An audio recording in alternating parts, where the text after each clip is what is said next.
Good morning, good afternoon, good evening. Welcome to Raven's Readings. I'm reading from The Sign of the Four, written by Arthur Conan Doyle in 1890. This novel features his character Sherlock Holmes, a detective who excels in observation, deduction, logic, and forensics. Assisting Holmes is Dr. John Watson, a former Army surgeon. I do readings twice a week. If you subscribe to my Substack newsletter, you'll get notified of my updates as soon as they're ready. If you enjoy this reading or have other classics you'd like to hear, leave me a comment. Last chapter, the party arrived at Pontecherry Lodge only to discover that the treasure is missing and Benjamin Sholto is dead. Holmes has sent the brother Thadeus off to fetch the police while he and Watson investigate. Chapter 6. Sherlock Holmes gives a demonstration. "Now, Watson," said Holmes, rubbing his hands, "we have half an hour to ourselves. Let us make good use of it. My case is, as I have told you, almost complete, but we must not err on the side of overconfidence. Simple as the case seems now, there may be something deeper underlying it." "Simple?" I ejaculated. "Surely," said he, with something of the air of a clinical professor expounding to his class. "Just sit in the corner there, that your footprints may not complicate matters. And now to work. In the first place, how did these folk come, and how did they go? The door has not been opened since last night. How of the window?"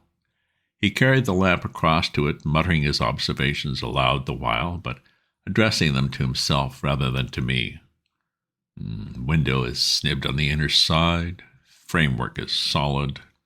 No hinges at the side. Let us open it. No water pipe near. Roof quite out of reach. Yet a man has mounted by the window. It rained a little last night. Here's the print of a foot in mud upon the sill. And here is a circular muddy mark, and here again upon the floor, and here again by the table. See here, Watson. This is really a very pretty demonstration." I looked at the round, well-defined muddy discs. "This is not a footmark," said I. "It is something much more valuable to us," he said. "It is the impression of a wooden stump. You see here on the sill is the boot mark, a heavy boot with a broad metal heel, and beside it is the mark of the timber toe." "It's the wooden-legged man." "Quite so. But there has been someone else, a very able and efficient ally. Could you scale that wall, Doctor?"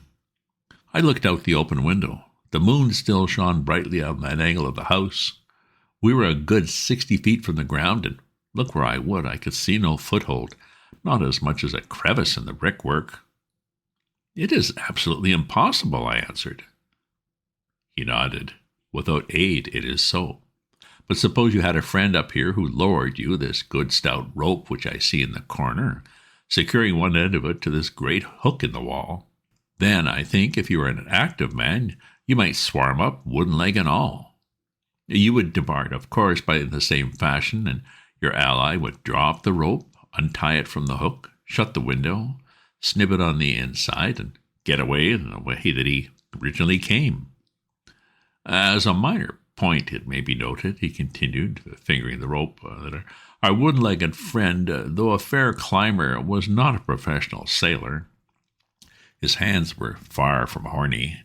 My lens discloses more than one blood mark, especially towards the end of the rope, from which I gather that he slipped down with such velocity that he took the skin off his hand." "Oh, this is all very well," said I, "but the thing becomes more unintelligible than ever. How about this mysterious ally? How came he into the room?" "Ah, yes, the ally," repeated Holmes pensively. "There are features of interest about this ally. He lifts the case from the regions of the commonplace. I fancy that this ally breaks fresh ground in the annals of crime in this country, though parallel cases suggest themselves from India, and, if my memory serves me right, from Senegambia." "How came he, then?" I reiterated. "The door is locked? The window is inaccessible? Or was it through the chimney?" "The grate is much too small," he answered. "I had already considered that possibility." "How then?" I persisted. You will not apply my precept, he said, shaking his head. How often have I said to you that when you have eliminated the impossible, whatever remains, however improbable, must be the truth. We know that he did not come through the door, the window, or the chimney. We also know that he could not have been concealed in the room, and there is no concealment possible. Whence, then, did he come? Oh, he came through the hole in the roof, I cried. Of course he did. He must have done so. If you will have the kindness to hold the lamp for me, we shall now extend our researches to the room above, the secret room in which the treasure was found. He mounted the steps, and seizing a rafter with either hand, he swung himself up into the garret. Then, lying on his face, he reached down for the lamp and held it while I followed him. The chamber in which we found ourselves was about 10 feet one way and 6 the other. The floor was formed by the rafters, with thin lath and plaster between, so that on walking one had to step from beam to beam. The roof ran up to an apex, and was evidently the inner shell of the true roof of the house. There was no furniture of any sort, and the accumulated dust of years lay thick upon the floor. Here you are, you see, said Sherlock Holmes, putting his hand against the sloping wall. This is a trap door, which leads out on the roof. I can press it back, and here's the roof itself, sloping at a gentle angle. This, then, is the way by which number 1 entered. Let us see if we can find any other traces of his individuality. He held down the lamp to the floor, and as he did so, I saw for the second time that night a startled, surprised look come over his face. For myself, as I followed his gaze, my skin was cold under my clothes. The floor was covered thickly with the prints of a naked foot, clear, well-defined, perfectly formed, but scarce half the size of those of an ordinary man. "Holmes," I said in a whisper, "a child has done the horrid thing." He had recovered his self-possession in an instant. "I was staggered for the moment," he said, "but the thing is quite natural. My memory failed me, or I should have been able to foretell it. There is nothing more to be learned here. Let us go down." "Well, what is your theory, then, as to those footmarks?" I asked eagerly when we had regained the lower room once more. "My dear Watson, try a little analysis yourself," he said, with a touch of impatience. "You know my methods. Apply them, and it will be instructive to compare results." "I cannot conceive anything which will cover the facts," I answered. "It will be clear enough to you soon," he said in an offhand way. "I think there is nothing else of importance here, but I will look." He whipped out his lens and a tape measure and hurried about the room on his knees, measuring, comparing, examining, with his long, thin nose only a few inches from the planks, and his beady eyes gleaming and deep-set like those of a bird. So swift, silent, and furtive were his movements, like those of a trained bloodhound picking up the scent, that I could not but think what a terrible criminal he would have made had he turned his energy and sagacity against the law, instead of exerting them in its defense. As he hunted about, he kept muttering to himself, and finally he broke out into a loud crow of delight. "We are certainly in luck," said he. "We ought to have very little trouble now. Number 1 has had the misfortune to tread in the creosote. You can see the outline of the edge of his small foot here at the side of this evil-smelling mess. The carboy has been cracked, you see, and the stuff has leaked out." "What then?" I asked. "Well, we have got him, that's all," said he. "I know a dog that would follow that scent to the world's end. If a pack can track a trailed herring across a shire, how far can a specially trained hound follow so pungent a smell as this? It sounds like a sum in the rule of 3. The answer should give us the— Oh, but hello, here are the accredited representatives of the law." Heavy steps and the clamor of loud voices were audible from below, and the hall door shut with a loud crash. "Before they come," said Holmes, "just put your hand here on this poor fellow's arm and here on his leg. What do you feel?" "Well, the muscles are as hard as a board," I answered. "Quite so," he said.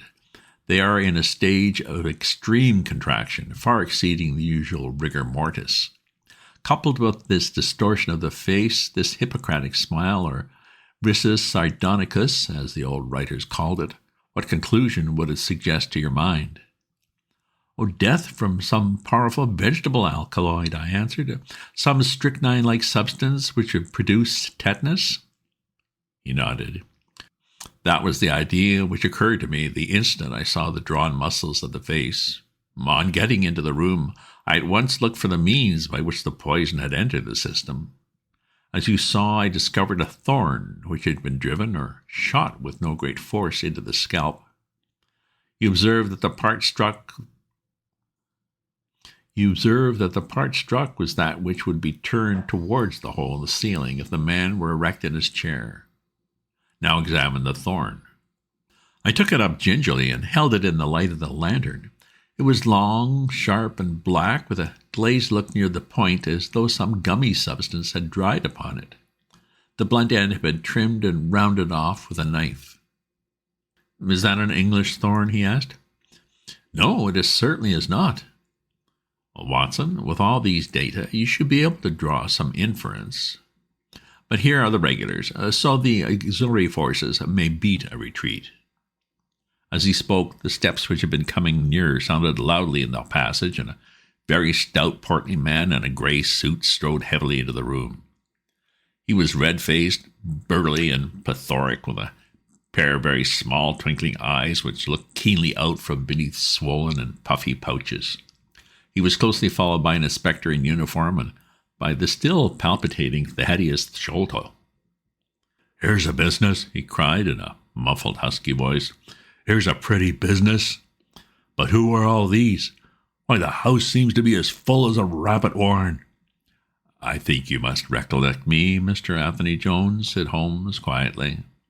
"Oh, why, of course I do," he wheezed.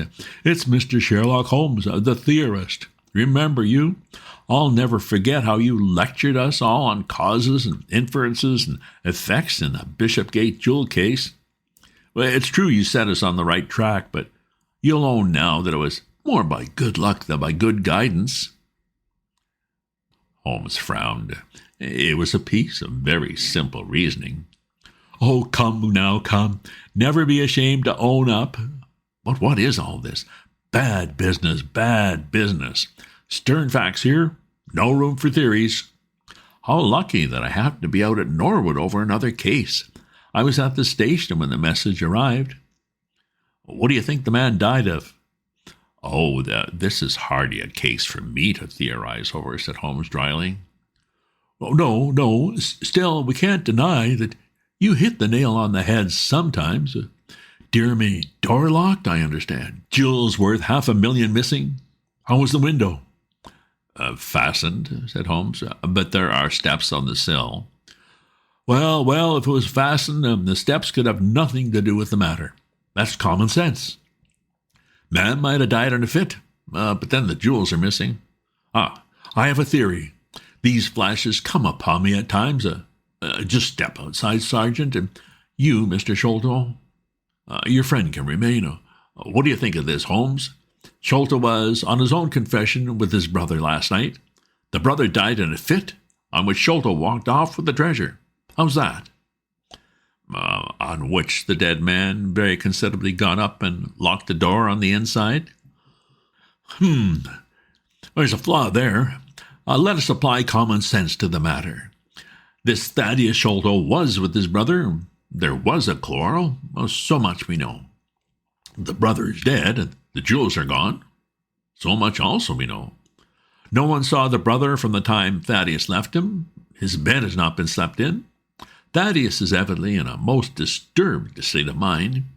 His appearance is, well, not attractive. You see that I'm weaving my web around Thadeus? The net begins to close upon him." "You are not quite in possession of the facts yet," said Holmes. "This splinter of wood, which I have every reason to believe to be poisoned, was in the man's scalp, where you still see the mark. This card, inscribed as you see it, was on the table, and beside it lay this rather curious stone-headed instrument. How does all that fit into your theory?" "Well, confirms it in every respect," said the fat detective pompously. "House is full of Indian curiosities. Thaddeus brought this up, and if this splinter be poisonous, Thaddeus may as well have made murderous use of it as any other man. The card is some hocus-pocus, blind as like as not. The only question is, how did he depart? Oh, of course, here's a hole in the roof. With great activity, considering his bulk, he sprang up the steps and squeezed through into the garret. Immediately afterwards, we heard his exulting voice proclaiming that he had found the trapdoor.